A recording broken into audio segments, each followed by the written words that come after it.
తెలుగు రాష్ట్రాల్లో 450కి పైగా రోబోటిక్ సర్జరీలు సక్సెస్ఫుల్ గా చేసిన ఘనత మణిపాల్ హాస్పిటల్దే.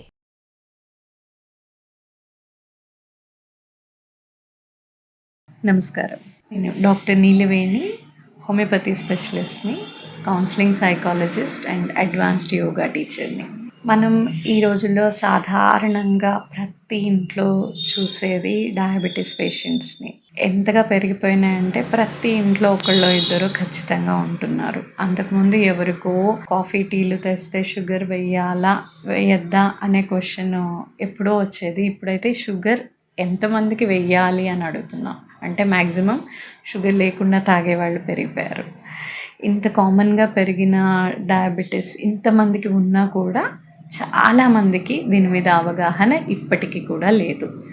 డెఫినెట్గా ఇంతకు ముందు కంటే పెరిగింది, అయినా కూడా స్టిల్ చాలామందికి అంతగా అవగాహన లేదు. ఒకవేళ అవగాహన ఉన్నా వాటిని ప్రాక్టికల్గా అప్లై చేయలేకపోతున్నారు. వాళ్ళ ఉండే లైఫ్ స్టైల్ వల్ల కానివ్వండి, పరిస్థితులు, వాళ్ళ హ్యాబిట్స్, వాళ్ళ ఆలోచనలు, వీటన్నిటి వల్ల తెలిసినా కూడా కొన్ని ప్రాక్టికల్గా ఫాలో అవ్వలేకపోతున్నారు. సో ఈరోజు డయాబెటీస్ని రెగ్యులేట్ చేయడానికి లేదా నిజంగా రివర్స్ చేయడానికి చాలా ఇంపార్టెంట్ వాటిలో ఒకటి ఎక్సర్సైజ్. దీని గురించి మాట్లాడుకుందాం. సో ఎక్సర్సైజ్ అనేది స్పెసిఫిక్గా డయాబెటీస్ మేనేజ్మెంట్లో చాలా ఇంపార్టెంట్. ఎందుకు అంటే మన ప్యాంక్రియాస్ పనితీరు తగ్గినందువల్ల సరైన అమౌంట్లో ఇన్సులిన్ ప్రొడక్షన్ లేకపోవడం వల్ల మనకి డయాబెటీస్ వస్తుంది. సో ఎక్సర్సైజ్తో ఏంటి అంటే ప్యాంక్రియాస్ మెల్లమెల్లగా హీల్ అవ్వడానికి, రిపేర్ అవ్వడానికి హెల్ప్ చేస్తుంది. ప్లస్ ఏరోబిక్ యాక్టివిటీస్ చేస్తే క్యాలరీస్ బాగా బర్న్ అవుతాయి కాబట్టి మనం తీసుకునే ఫుడ్లో గ్లూకోజ్ లెవెల్స్ని కంట్రోల్ చేయడానికి కూడా ఈ ఏరోబిక్ యాక్టివిటీస్ అనేవి చాలా ఇంపార్టెంట్. అయితే చాలామంది ఏం చేస్తారు అంటే డయాబెటీస్ రాగానే వాకింగ్ చేయడం స్టార్ట్ చేస్తారు. వెరీ గుడ్, వాకింగ్ చాలా మంచిది. కానీ వాకింగ్ ఒక్కటే చేస్తే పూర్తిగా డయాబెటీస్ తగ్గుతుందా? లేదు. సో వాకింగ్తో పాటు ఎక్సర్సైజెస్, స్పెషల్గా కోర్ని ఎంగేజ్ చేసేవి, ట్విస్టింగ్ ఎక్సర్సైజెస్, బెండింగ్ ఎక్సర్సైజెస్, మీ పొట్ట మీద భారం పడేవి, సైడ్స్కి ట్విస్ట్ చేసే ఆసనాస్, ఇవన్నీ చేస్తే ప్యాంక్రియాస్కి మీకు బ్లడ్ సప్లై అవి ఎక్కువయ్యి మెల్లగా ప్యాంక్రియాస్ హీల్ అవ్వడం స్టార్ట్ అవుతుంది. సో నడక చాలా మంచిది. నడకతో పాటు ఎక్సర్సైజెస్ కూడా ఖచ్చితంగా చేయాలి. సో ఎక్సర్సైజెస్, నడక ఈ రెండు సరిపోతాయా? వాటితో పాటు రిలాక్సేషన్. ఎందుకు రిలాక్సేషన్? చాలామంది ఈ స్టెప్ మర్చిపోతారు. అన్నీ చేస్తారు కానీ రిలాక్సేషన్ని మాత్రం పక్కన పెడతారు. అన్నిటికంటే ఇంపార్టెంట్ ఫ్యాక్టర్ రిలాక్సేషన్. ఎందుకు అంటే మన బాడీ రిపేర్ మోడ్లోకి వెళ్ళాలి. ఏదన్నా డ్యామేజ్ జరిగింది, సో మీ ప్యాంక్రియాస్కి డ్యామేజ్ జరిగింది, దాన్ని రిపేర్ చేయాలి అంటే ముందు బాడీ రిలాక్స్ అవ్వాలి. బాడీ రిలాక్స్ అయినప్పుడే బ్రెయిన్ రిపేర్ చేసే కెమికల్స్ని రిలీజ్ చేస్తుంది.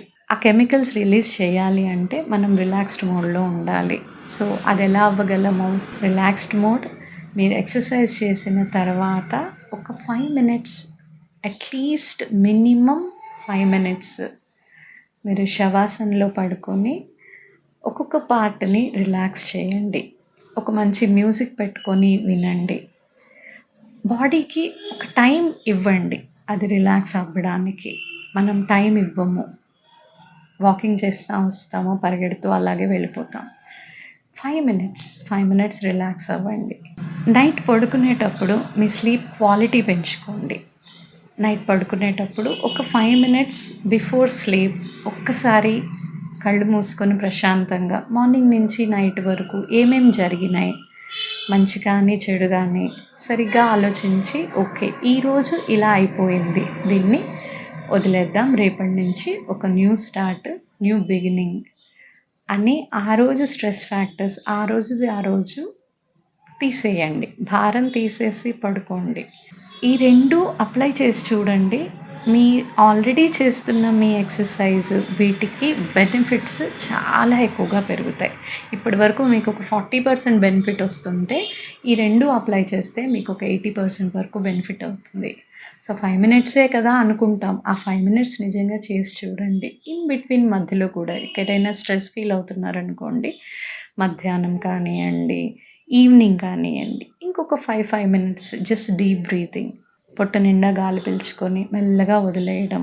జస్ట్ మనం ఇలాంటి చిన్న చిన్న వాటిని ఇగ్నోర్ చేస్తాం, కానీ ఈ చిన్నవే మనకి హెల్ప్ అవుతాయి. అప్పుడప్పుడు మంచి గాలి పీల్చుకోవడం, బయటికి వెళ్ళటం, ఓపెన్ ఎయిర్కి వెళ్ళటం, ఆకాశాన్ని చూడడం, చెట్లతో కాసేపు గడపడం, ఇలాంటివన్నీ మీ హెల్త్ ఇంప్రూవ్ అవ్వడానికి ఖచ్చితంగా హెల్ప్ చేస్తాయి.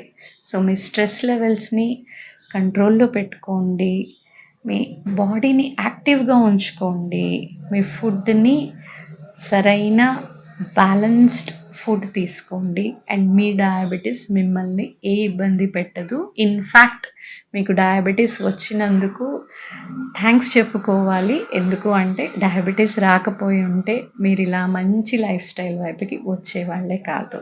ఆలోచించండి. Thank you so much.